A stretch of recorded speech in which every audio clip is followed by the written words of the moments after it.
First, we do this multiplication, 3 over 6 times 6. We can easily cancel this 6 and this 6, so here we have just 3. And 6 divided by 3 equals 2.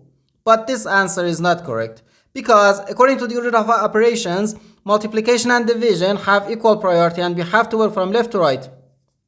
So here, first we have to do this division, then this multiplication.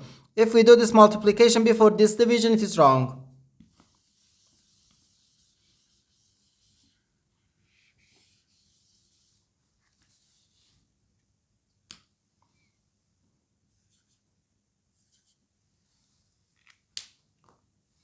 So first we have to do this division, 6 divided by 3 over 6.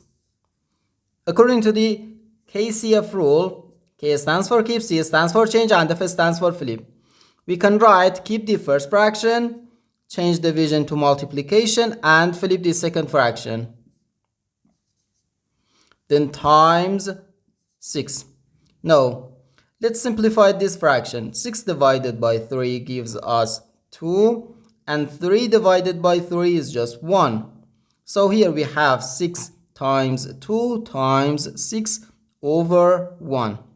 6 times 2 gives us 12. So 12 times 6, which equals 72. And this is our final answer to this problem. The correct answer is 72.